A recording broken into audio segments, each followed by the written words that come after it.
Ever heard the saying, listen to your elders? Well, Charles Barkley was dropping truth bombs about Kevin Durant way back, but did anyone take notice?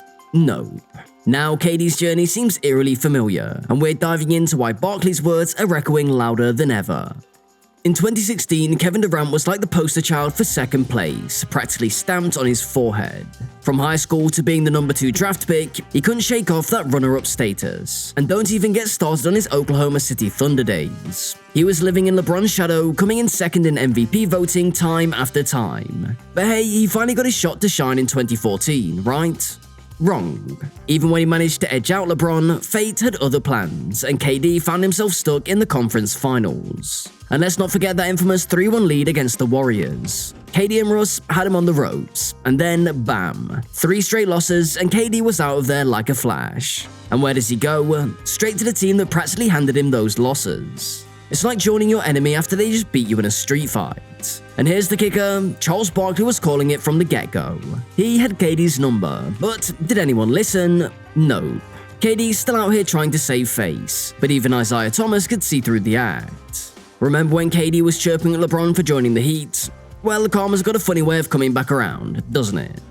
Chuck has always been relentless in his assessment of KD, labeling him a bus rider, not a bus driver, long before those 2 consecutive finals appearances. Durant's inability to secure a title on his own led him to join forces with the best team on the planet, essentially riding shotgun in 2 championships. But even after clinching those titles, Chuck poses a thought-provoking question. Was Durant truly the driving force behind those wins? Winning Finals MVP doesn't necessarily equate to being the best player, as evidenced by Andre Iguodala's accolade in 2015. Steph Curry's unique playing style, focused on team play rather than individual dominance, further complicates the assessment. At the same time, Curry may not always look like the best player on the court. His unparalleled shooting ability and off-ball movement create opportunities for his teammates, dragging defenders away and opening up space for players like Durant to thrive. With such a conducive environment, it's no wonder Durant's path seemed easier. Now, let's not misconstrue Chuck's words. Nobody's arguing that KD is anything less than phenomenal, ranking among the top 15 or even top 10 players of all time. The 2017 and 2018 Warriors undoubtedly relied heavily on Durant's contributions, transforming from an already formidable team into an unstoppable force with his addition.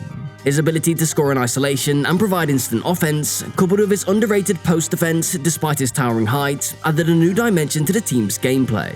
However, for those who claim that Steph Curry was carried to his 2 rings by Durant, the 2022 season served as a stark rebuttal.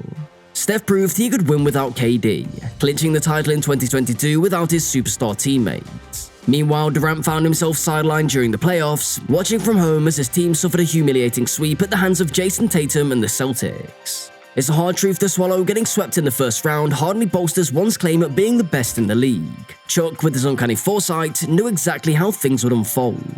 As they're gearing up to blame Steve Nash for their next shortcomings, it's pretty straightforward his 2 best players simply didn't perform, and the whereabouts of his 3rd best player remained a mystery. And who's at the center of it all? KD. He essentially got Steve Nash fired, the coach he and his fellow stars vouched for, opting instead to team up with Kyrie, a known chemistry disruptor. But when the going got tough, they both wanted out. Not just that, KD only had 2 teams in mind for trades, the Phoenix Suns and the Miami Heat, both top contenders that season. It's a bit ironic, isn't it? Joining the best team in the league when you can't win solo, KD, you're not exactly shaking off those bus rider allegations. Sure, we can forgive his move to the Warriors in 2016. After all, his relationship with Russ soured, and who wouldn't want a fresh start after 9 years? The cap spike that year made it financially feasible too. But leaving in 2019, come on KD, spread your wings and build your own legacy.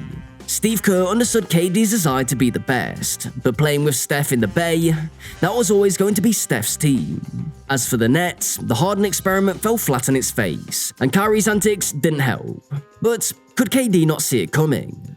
The truth is, when KD was the alpha dog, the true leader, he fell short literally by a toe if they were being precise. Remember that game where he dropped 48 points, breaking records left and right? It showcased his sheer scoring prowess, but it wasn't enough. Even though he might be one of the most gifted scorers ever, he can't do it alone. Now, is there anyone better at hitting tough shots away from the rim? Seriously, in NBA history, who's a better scorer from the forward position? Let us know in the comments. So why wasn't that good enough? Does Chuck still think KD's a bus rider? Well, 3 reasons. First off, his style of play isn't always conducive to team ball. KD's a low-usage, high-scoring player, which is a great combo. He can fit into any system, and he's absolutely not a ball hog. He loves to share the rock and get his teammates involved. But when things get tough, KD turns into a trigger-happy shooter with a one-track mind.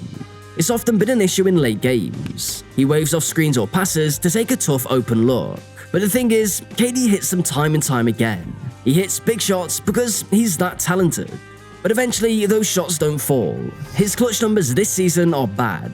Your teammates get sick of watching you pull up from 20 feet to end the game, and no one is engaged anymore.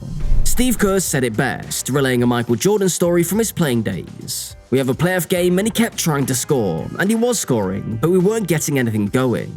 The second reason is that KD just isn't a leader. That's fine, not everybody is. You can be a great player without really being an emotional leader. Honestly, Charles Barkley probably fits in that category. Shaq was never really a rally-the-troops type of leader. Elgin Baylor and even Kareem let Magic be the vocal of his team. But Kevin Durant wants to be treated like the alpha without really acting like it. Former teammate Goran Dragic, who played with KD for a whopping 16 games, knew this firsthand. Now, despite barely spending any time there, the former All-NBA guard opened up about his experience playing with stars like Kevin Durant and Kyrie Irving, admitting it was quite challenging because the focus wasn't on the team, but more on individual performances. KD himself addressed this belief, expressing his frustration to Bleacher Report, stating that he wasn't a leader. What the heck does that mean? Interestingly, KD had already declared his reluctance to take on a leadership role a few years earlier in a feature by GQ. That's just like leading by example.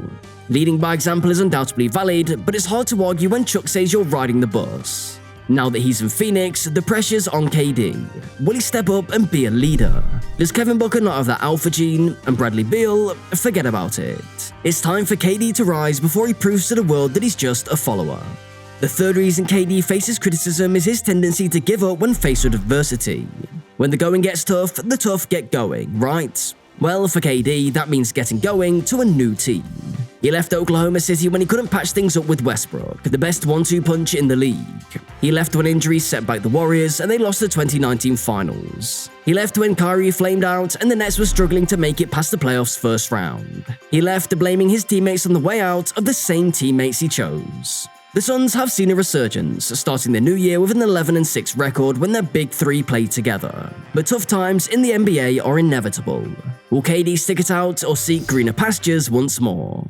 Every great team had to wade through challenges before emerging victorious. The early Steph Warriors team were rough, but he still persevered until he got better. Dirk Nowitzki waited over a decade for his championship moment. Michael Jordan lost to the Pistons repeatedly before finally breaking through.